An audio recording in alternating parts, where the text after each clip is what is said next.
Hello, everyone, and welcome once again. It's that time, 10 a.m. Eastern Standard Time on a fine Sunday afternoon on the East Coast. I am JT, aka the Master, and as you see above my head and behind me, this is For No Reason Fantasy Football.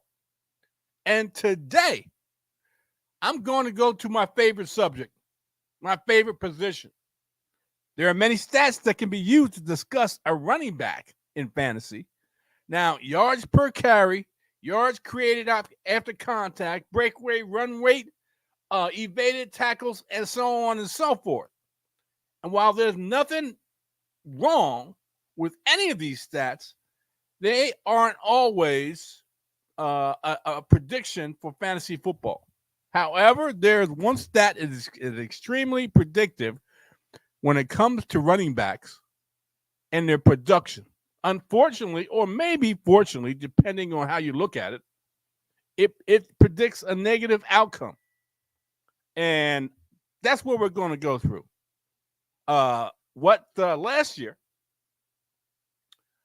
uh, you know, I've always been into running backs, and I've been into running backs in their age, touches, and their career, um, and how their career goes. Now, over the last 10 years, I found a very common theme. No stat predicts future running back production better than career touches. Okay. I've talked about this briefly before, and I do base my evaluation of running backs on partly of this. Uh, and the fact is that the amount of touches a running back gets, because the running back position, one of the most toughest positions in all of sports, they're constantly being hit by really big dudes, unlike wide receivers and tight ends who mostly get tackled by defensive backs. Running backs are going up against massive interior linemen, and quite naturally, it takes a toll, which is why most running back careers are very short. But how short? And when should we start worrying, or in some cases, panic about running backs? And some of these running backs are name running backs that I've talked about over the past few years, and said when they're going to fall off. AKA, I did say, and I'm gonna pat my own back because I don't know if it was any luck but I did say when Derrick Henry ran his 2,000 yards the following year, and you can look up my past history on this. It was my previous program was named the Master Plan, and the year Derrick Henry got hurt, and I think it was in 2020 or 2021. Um, I predicted in approximately, I think it was in September, early September, before the season started, that Derrick Henry would get hurt at week 8. Derrick Henry in that year got hurt at week 8. And even though he was in the top 10, if I'm not mistaken, in production, he did not play the rest of the season because of his injury. So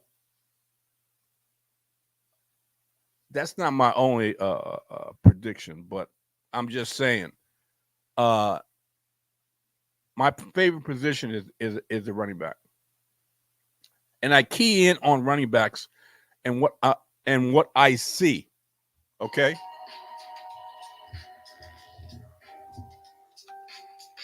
hold on a minute, please. Hello, huh? Okay,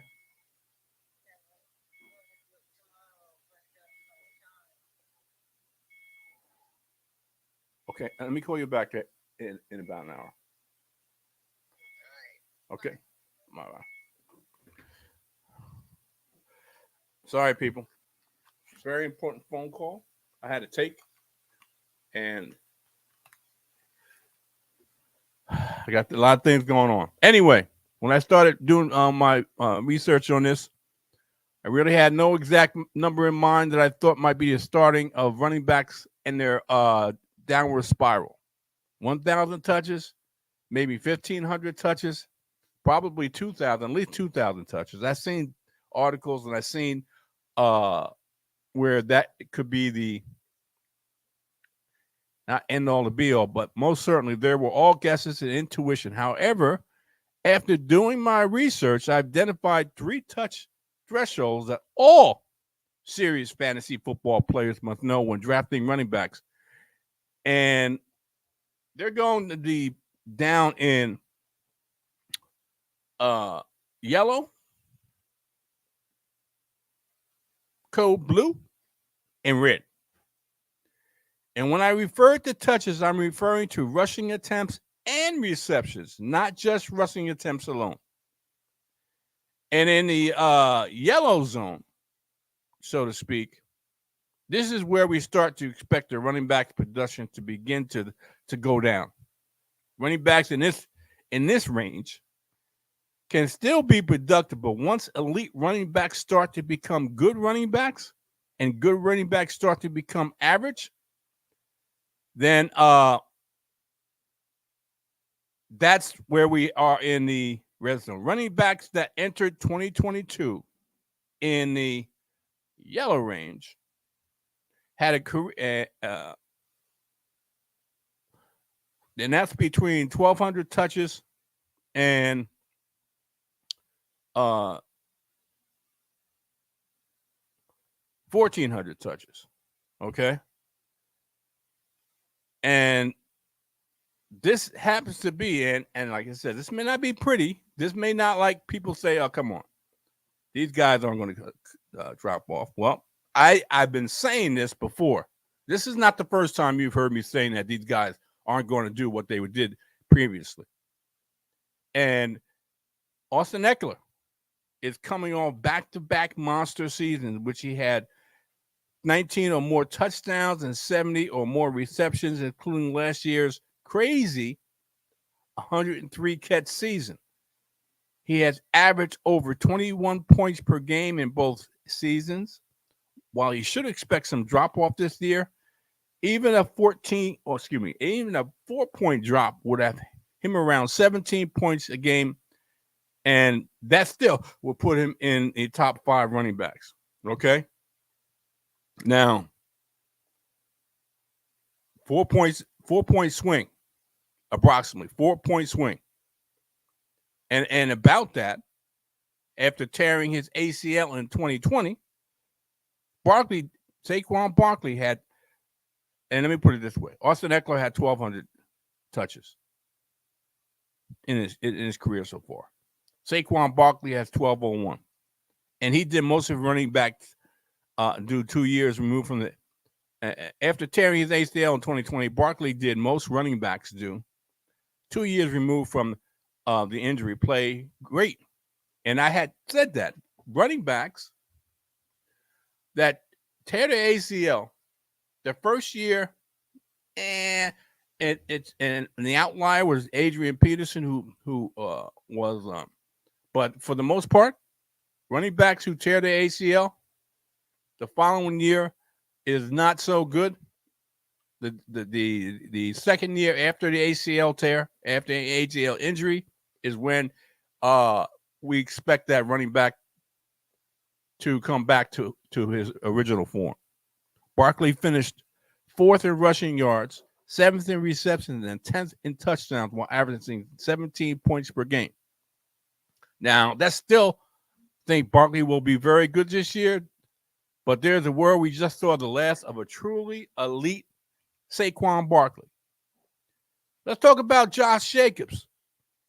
And everybody who had Josh Jacobs reaped rewards of Josh Jacobs, drafting Josh Jacobs or acquiring Josh Jacobs during the season. Jacobs led all running backs with 393 touches on his way to running back 3 finish. Now, can he do that again this year? Probably not. But after averaging over 19 points per game last year, even a drop of 2 points per game would keep him among the top 5 running backs. Now, if I'm not mistaken, I had Josh Jacobs last month in my mock draft within the top 12. And I would say that he's probably going to be within the top 12 again. I mean, the top 5 in running backs.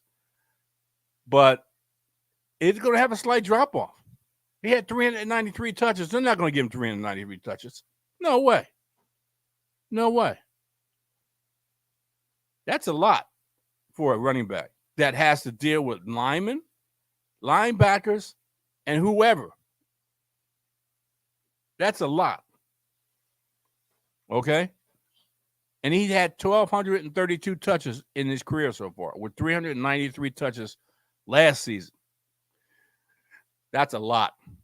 Expect to drop off at least 2 points per game. So he's 17 points per game. That's still top among the top 5 running backs. That's still, but it's 2 points. It's 2 points. Let's move on to another guy who's had a little bit more, 1,277 touches. Aaron Jones, another name running back that most people like.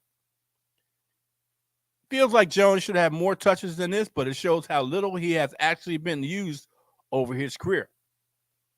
Jones remained very efficient last year, averaging 5.3 yards per carry and 14.6 per game. While those numbers will likely drop, he is no longer being drafted as a running back 1 in fantasy and should still deliver solid running back 2 numbers.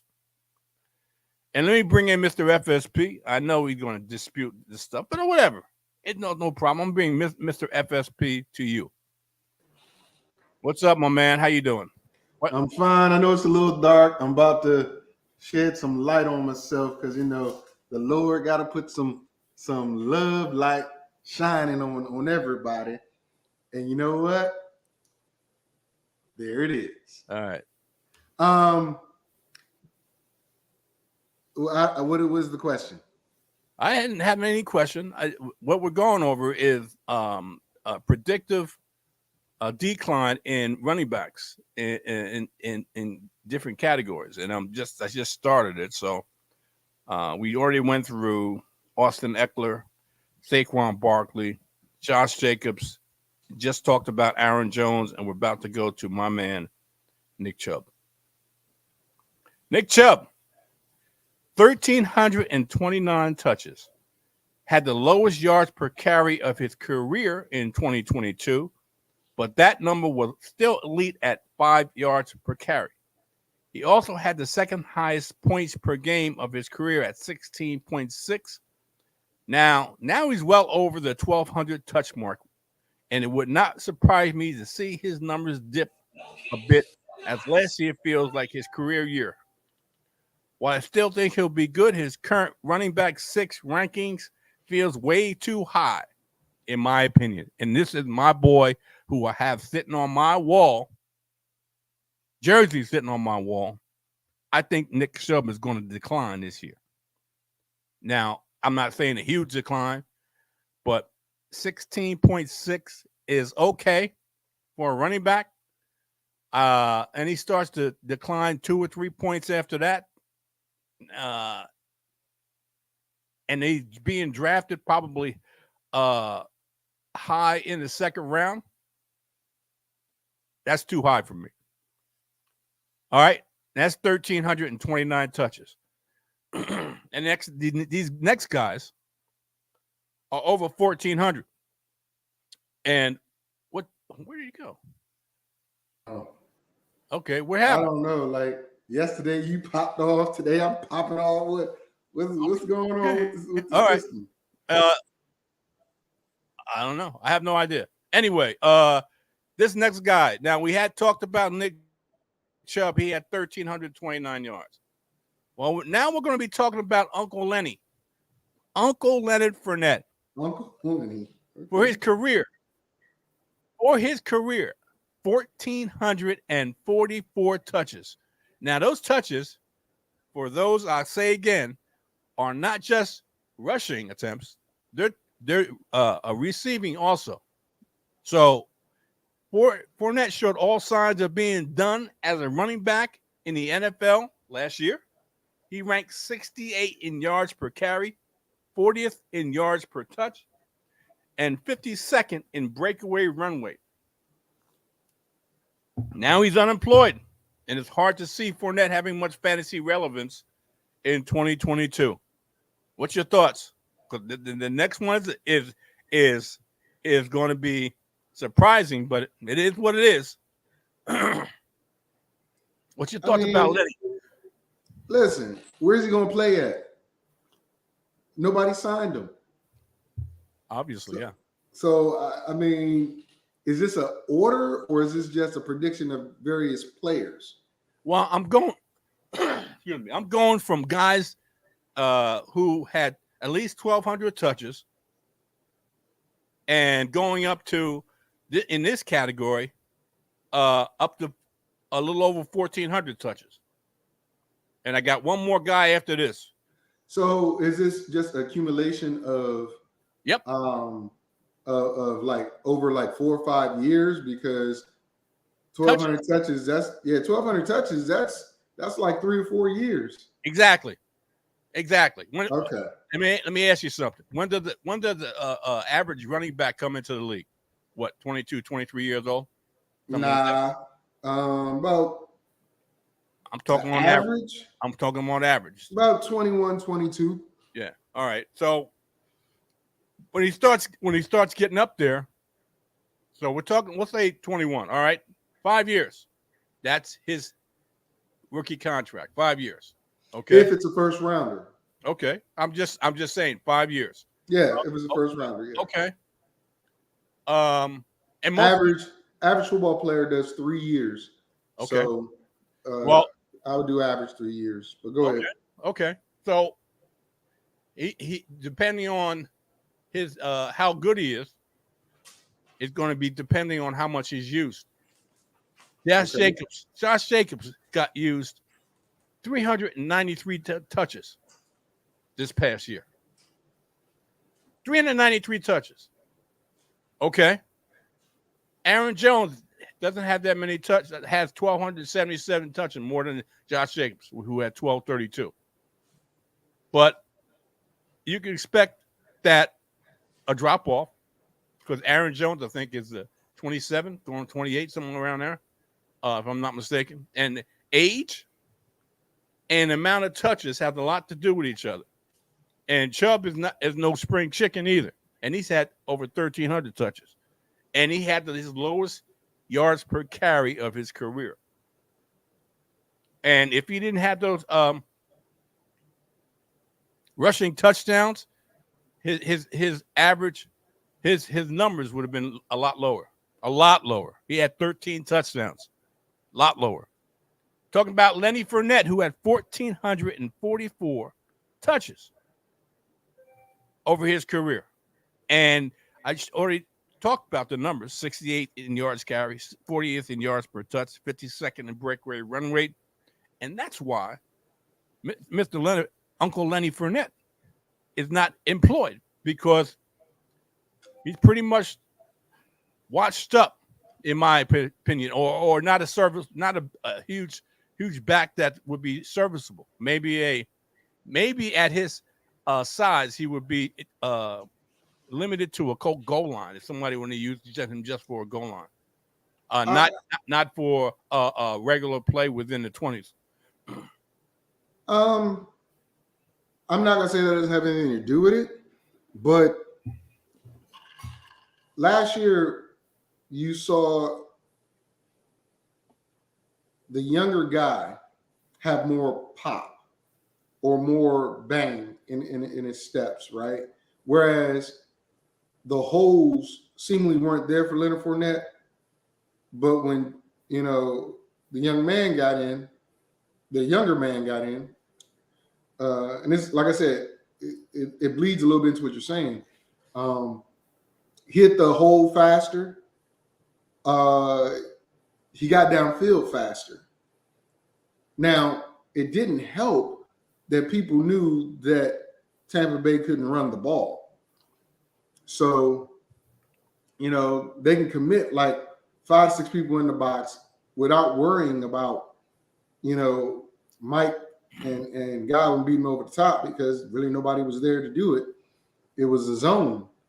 I think Leonard Fournette is unemployed because of his history, not just because of the amount of touches he's had over his career. I do agree that plays a role. Disgruntled in Jacksonville, only played well and hard for Tom Brady. He said that out of his mouth. Soon as Tom retired, he was ready to go. Has been said to be a person in the locker room that is not exactly a team player. I think that plays a role too, with his age and his carries, because let's face it, Dalvin Cook, he just signed with the Broncos. No, he's he did. Older. No, he did. That was a BS post. If you look up Dalvin Cook, they don't have him anywhere on any roster yet. Okay, well, it was Adam Schefter stated it, so you know how we take Adam Schefter's word as gold. But the point being, let's say that was legit. I'm going off the premise it was legit. Even if it's not, he's still more valuable than Leonard Fournette right now, because even though he has a bigger injury history, he sets the ball just as many times as Leonard Fournette,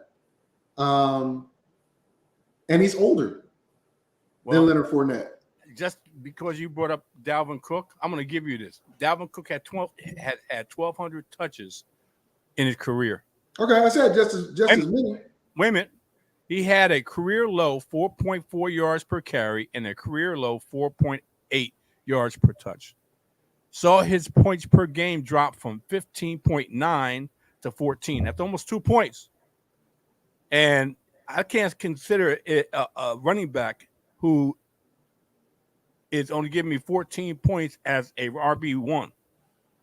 That's what I'm saying. No, I get it, but my point that you're to what you're saying about Fournette is there's not that big of a difference between the two, and Cook is older. And the numbers you just pointed out, they're better than Fournette. 4.4 a rush, that's better than the NFL average.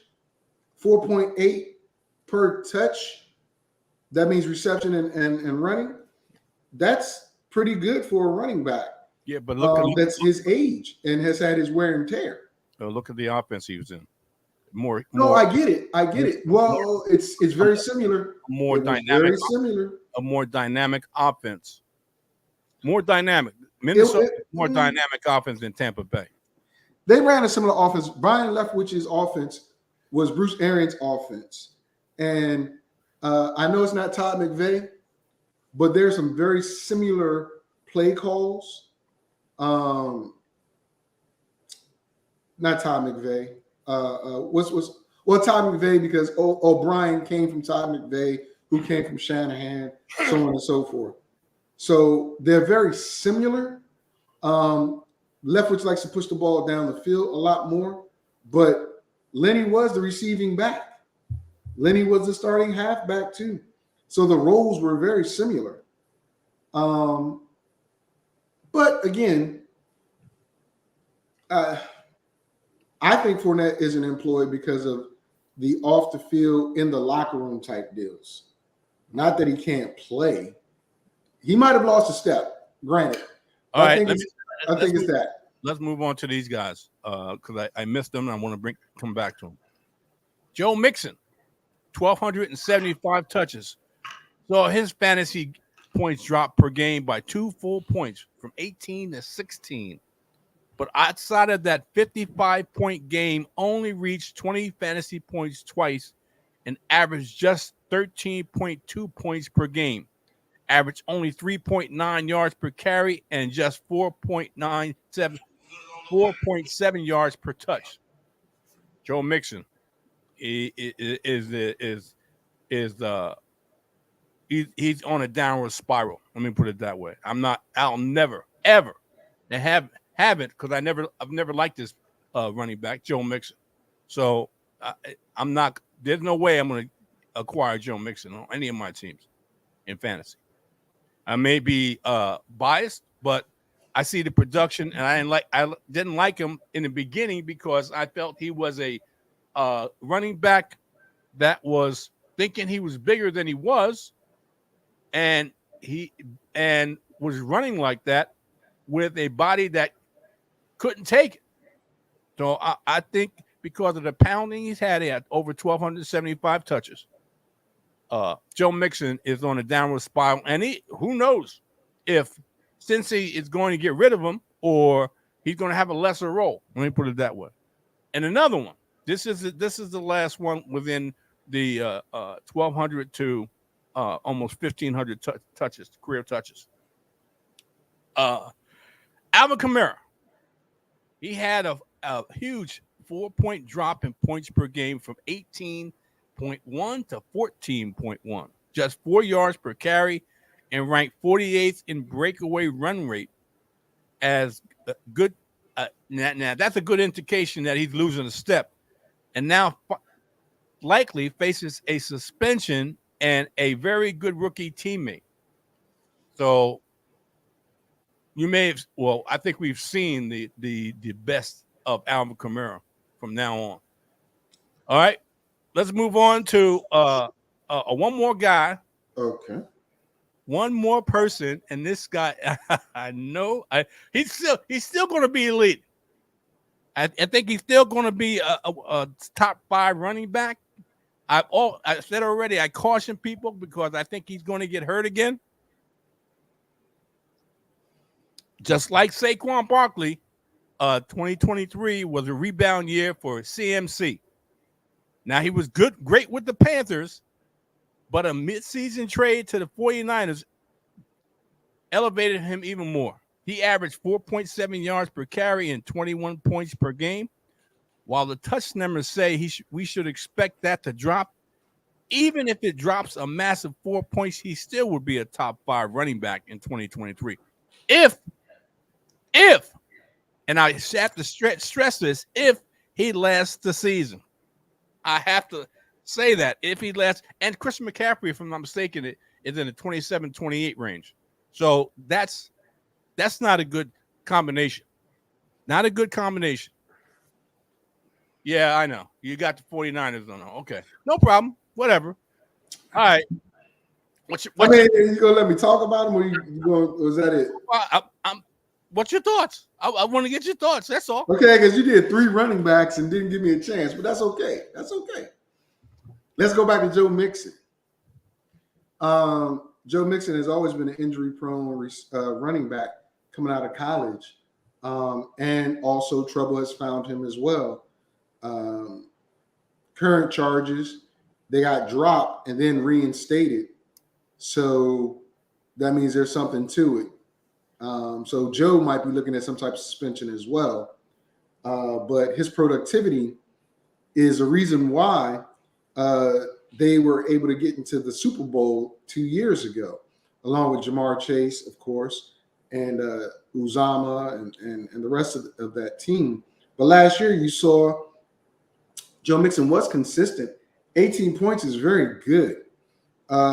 Dropped to 16. Okay, that's fine. It still put him above Nick Chubb, still put him above some other players. Now, to begin this season, not knowing his legal situation, he's a little older, and I'm not sure if he still has that pop like you were talking about. I can see him declining a little bit. He still has a high-powered offense. Alvin Kamara. Listen. Football is the least of his worries right now. The least of his worries. Fantasy wise, you shouldn't be concerning yourself with Alvin Kamara until you know what his status is. I'm just being honest. Until you know if he's going to play or even show up to minicamp or preseason, he shouldn't even be on your radar. Just my opinion. Not to mention, year 2 in this new system, he should show some promise with Derek Carr being the quarterback, though, if he plays. The young running back that they got, he might be the guy. But if not, Jamal Williams is right there. Right there. So Alvin Kamara, hey, might not be there for very long. Maybe in some shockers. Now, to your favorite that you have cast to the side like the plague. I'm not casting it to the side. I'm keeping it real, man. I'm keeping it real. All right. Well, your favorite, how quickly the favor of the McCaffrey goes down. If that's your thing right there, buddy. Yeah, I know. I think Christian is in a very awesome situation, whereas he doesn't have to be the back all the time because he has a running mate. In Carolina, there was no real threat or real support running back. There was no real support on the offensive line or receiver or quarterback, and he still did those things. Now he has a back in Eli Mitchell that can come in and spell him or even play a game or two if he does get hurt. And he's used way more tactfully than he was in Carolina. You see him in the slot in Carolina. Okay, they're gonna throw a screen, or he's gonna do some China route, or he's gonna do something, and they key on that because they weren't worried about DJ Moore, they weren't worried about Robbie Anderson, and they really weren't worried about the quarterback. So 27, 28 is a good age. I'm not sure what age McCaffrey is going to be, but I think you're making a mistake by saying I'm never going to touch Joe Mixon and downplaying what McCaffrey's going to be able to do year 1.5 in this system. You think he's going to get injured? I really don't think he's going to get injured. We'll see. Okay. Now, I had talked about these guys who entered 2022. And this is the 2023, let me put it this way. Talked about Dalvin Cook, and going into 2023, he had over 1,500 touches, along with Joe Mixon, along with Alvin Kamara. Going in 2022, I gave you those numbers. They had 1,200, 1,275, and 1,285, respectively. Those three guys, I expect them to drop off precipitously because the fact is now they have over 1,500 touches. Excuse me. And 1,500 touches is like almost, I would say, these guys are like serviceable running back twos at best in 2023. That's why I'm not one of the reasons why I'm not too high on Dalvin Cook, especially Joe Mixon, and definitely Alvin Kamara. Now, let's go into this is 18 plus touches, 1,800 plus touches. There are not a lot of running backs who went over 18 touches and were still highly productive. Quite naturally, there are some guys that are outliers, I would say, and it happened much more in the past when players weren't as big as they are today. But in today's NFL, this is basically the kiss of death. All right. Going into 2022, Zeke Elliott had 1,938 touches. And, well, he was fact 3.8 yards per carry, 3.9 yards per touch, and averaged 12.4 fantasy points. That was not good. Currently unemployed, it's hard to see him having a path to any real fantasy relevance in 2023, even if he does eventually land on whoever's team. Ooh. Derrick Henry going into 2023. Going into 2023, Derrick Henry, 1,877 touches. Is he somebody that's like Adrian Peterson coming back from an ACL, an outlier? We're gonna find out. He was still very good last year by most people, and we know he'll get the volume. Now I'm terrified. I'm you know how I feel about Derrick Henry, and I think he's gonna fall off the cliff because he's definitely 30, 29, 30 years old. And I think at this point we have to give him the benefit of the doubt because he's a big guy. And either way, I'm gonna enjoy watching to see which Derrick Henry we get in 2023. He won't be on my team, that's for sure. That's for sure. And there are a lot of running backs who went over 18 touches and were still highly productive. Now, like I said, there's occasional outliers. It happens much more in the past.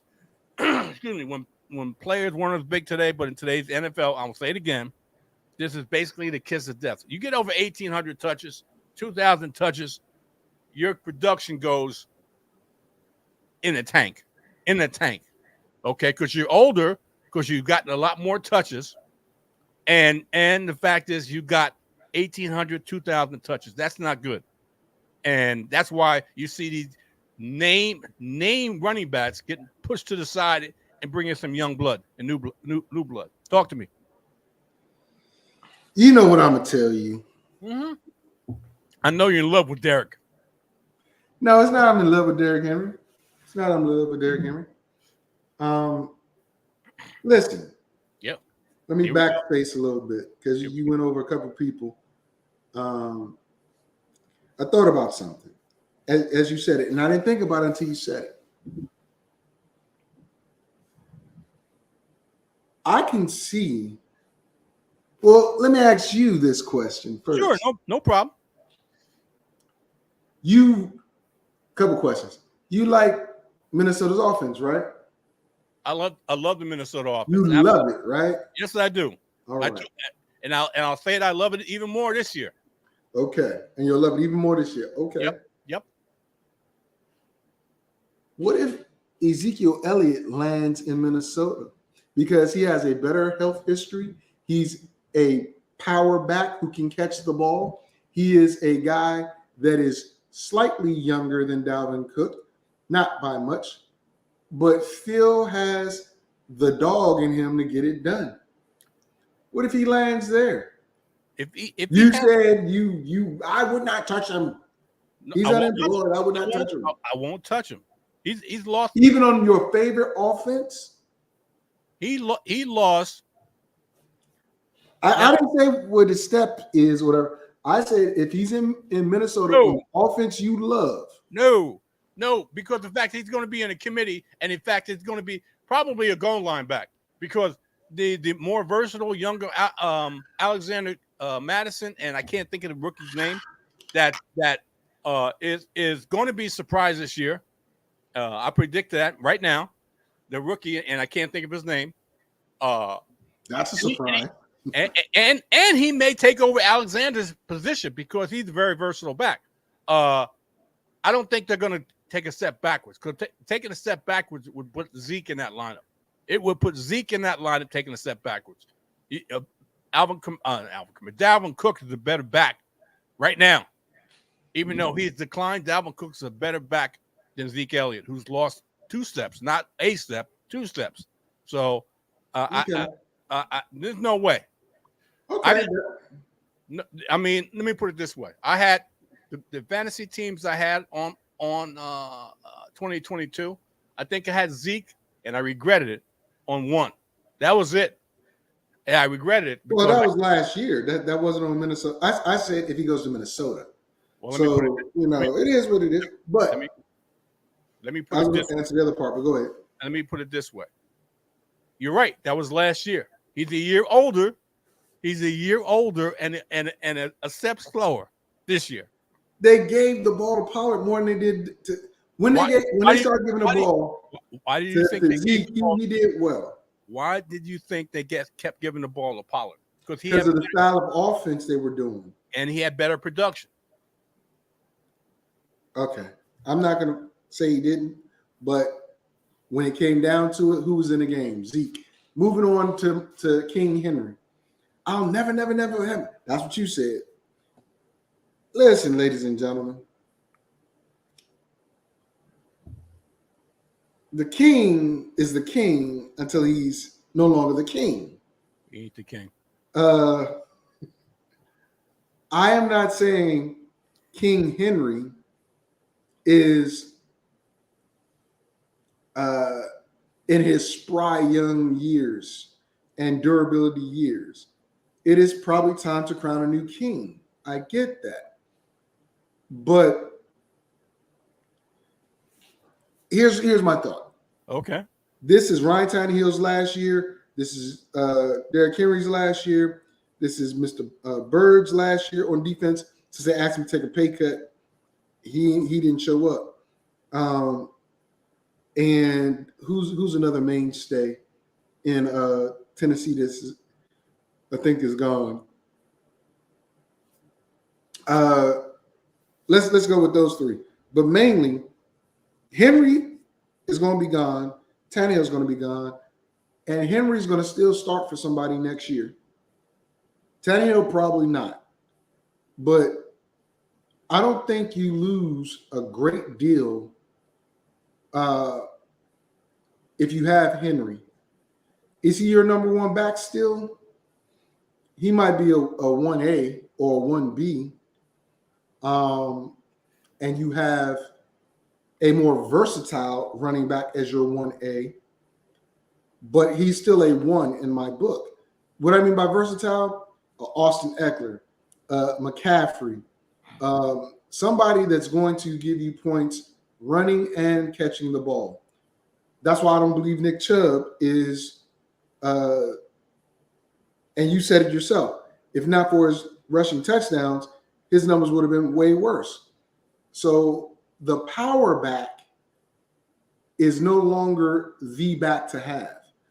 They are your supplementary back. But the King and Chubb are still two of the more devastating power backs that can help you. You don't fall off that much by getting them as your number 2 back, is my point. And I think that Derrick Henry is a guy. And if I get to draft against Jerry in a big league and he doesn't take him and I come after Jerry, I'll be more than happy to take him. Because you got to think about what he means to the team. He's the team. Treylon Burks is supposed to be the coming out and all. No, it's the king. It's the king. It's the king. Okay. I'll gladly let you take him and just like in the second round though. Okay. Second round, no problem. You can have him. And it's quarter. We've been on here for 45 minutes, if I'm not mistaken. And yeah, we've been on 45 minutes, and this is probably going to end with where I'm at. Stay right where you're at after I end the show because I got to ask you a question or two. And people, we're going to get into some serious things about fantasy predictions for the season in the up and coming shows. The FSP Fantasy Sports and Politics show, which is in 10 a.m. Eastern Standard, 1 p.m. Eastern Standard Time on a Saturday afternoon. Myself, JT, and Mr. FSPTU will be on there. And then also, we'll reverse the roles. I'll be the host, and he'll be the co-host on the, hopefully, if he comes on the show, of the For No Reason. You see it right there, For No Reason Fantasy Football, 10 a.m. Eastern Standard Time. Next week, it's going to be interesting, people. It's going to be Father's Day, and it's going to be my mock draft 6.0. It's going to be fireworks. I'm telling you, we're getting closer to my final mock draft before fantasy football season starts. This is number 6.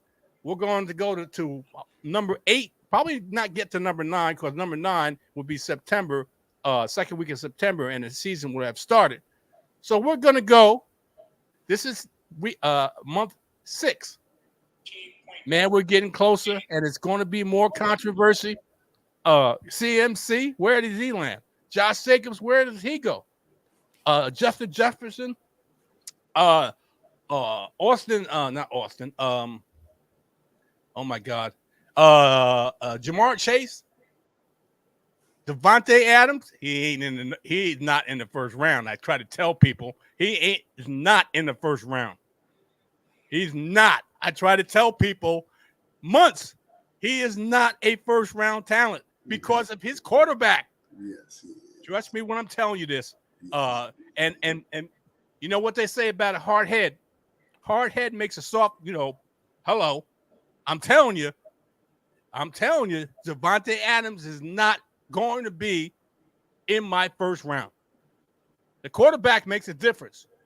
He can't throw to himself. I'm telling you that.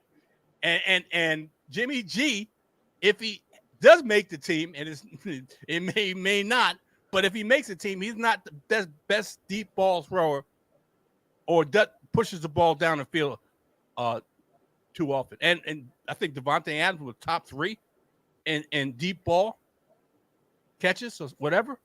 He's not going to be that. It ain't going to happen. Trust me.